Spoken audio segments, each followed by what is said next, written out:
Hi everybody. Whoops. Today we're going to talk about the example essay. I know you've already discussed it, but I want to walk through it carefully with you and point out some important elements. First, you probably see right off that the MLA format is correct. Though this is a PDF, you can still see we'd have last name and page number here, student name, my name, English 120, and then the date here in kind of military style, date, month, year. This, as you know, is an essay comparing Edward Scissorhands with the hero myth. And I've actually never seen Edward Scissorhands, so it's interesting and great for me to grade it and talk to you about it without my own knowledge of the movie, just what's presented here. And remember, this is an example of a very strong essay, so I'm really going to be pointing out what it does well. First, there is a title that is unique and relevant, and we have the correct capitalization as well. It's centered.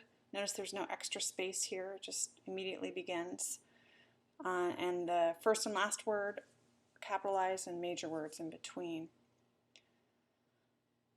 For this first paragraph, I'm going to read it and then talk about it. Being different from everyone else can lead to a difficult life. Many who feel like they don't fit in with the world around them go through an exploration in their life to find the few that accept them and to learn to deal with the many who don't. Linda Seeger, a screenwriting coach, refers to this journey as the hero myth and goes into describing its stages in her article, Creating the Myth. Edward, from the movie Edward Scissorhands, goes through his own exploration to learn to deal with the difference he has from those around him.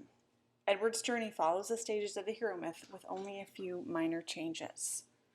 This is a very concise introduction, but it is effective. There's a hook, and I'm sure some of you debated how catchy it is, but still there's a hook, an attempt to catch the reader's interest.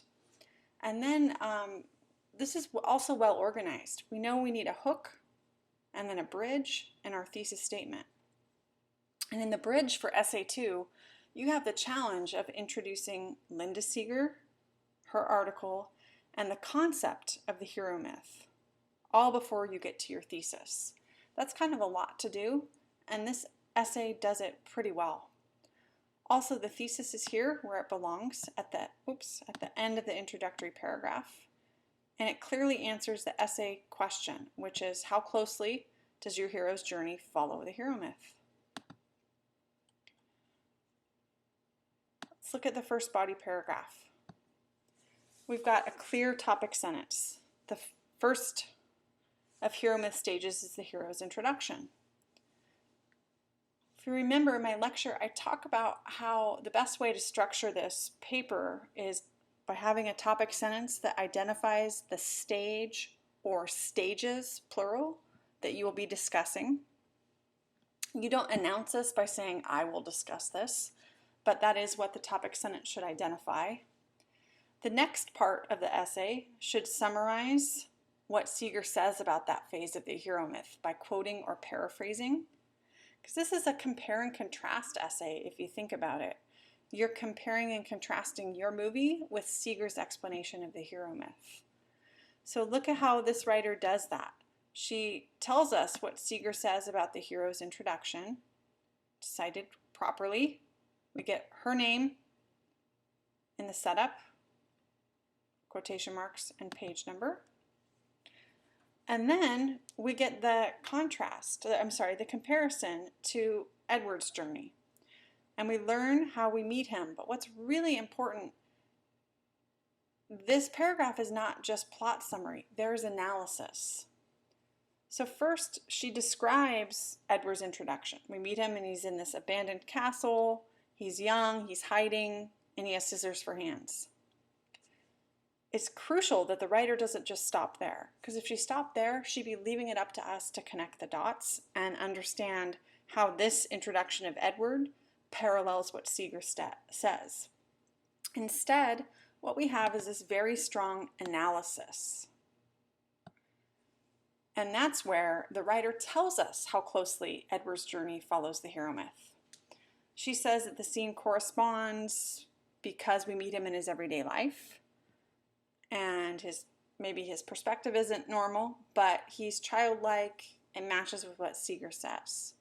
So I hope you can see here, this is the analytical part of the paragraph.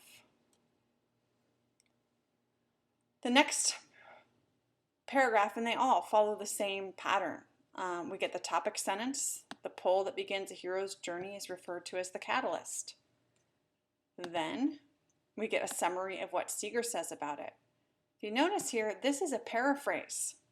The writer has used her own words completely, but because it's not her idea, she cites Seeger. And she has Seeger's name here in parentheses with the page number because she chose not to use it here at the beginning. Instead of saying according to Seeger or something like that, she did a complete paraphrase and just put the last name and page number here. The last name only goes in here with the page number if it is not used here, which normally it is.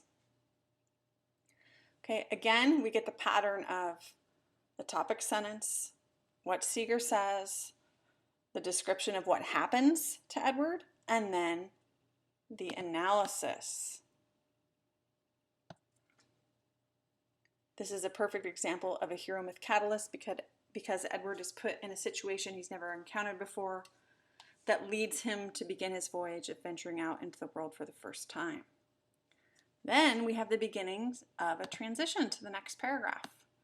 She says, at least on his voyage, Edward will not be completely alone. And then we move into a paragraph that talks about the hero's helpers.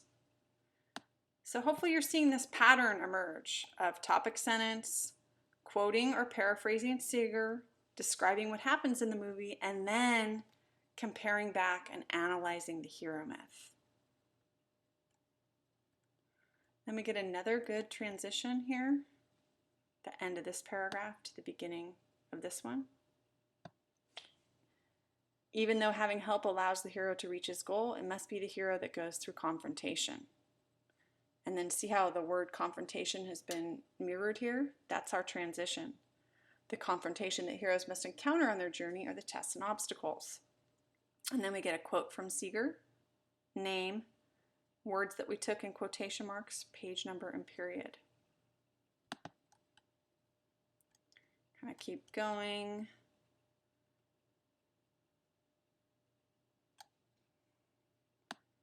All paragraphs follow the same pattern that I've described. But let's take a look at the conclusion. It's concise. The point of any hero's journey is for the hero to travel through the hero myth stages and come out the other side a changed person. The goal is to become a little wiser, a little stronger, and a little more complete.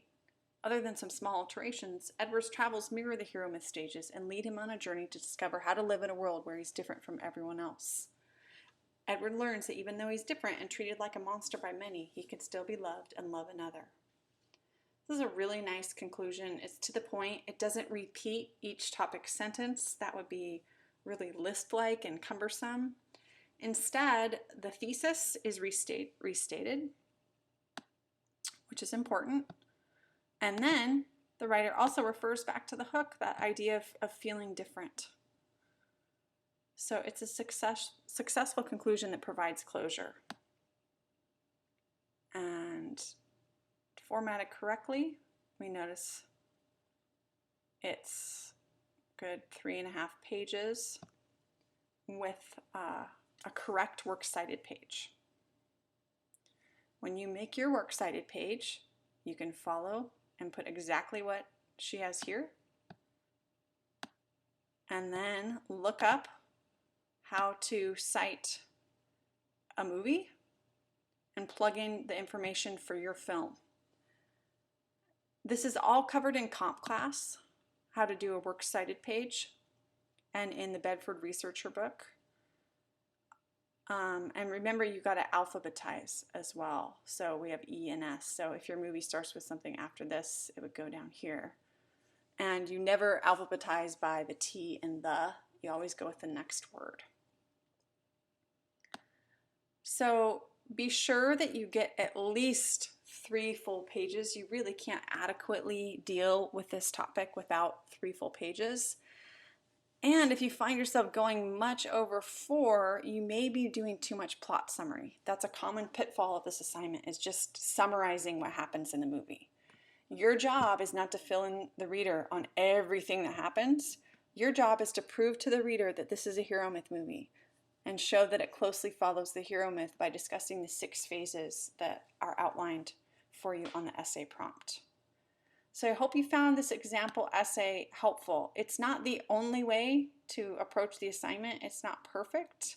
Certainly, nothing is, but it's a really strong example of an A-level paper, an A-level response to this assignment.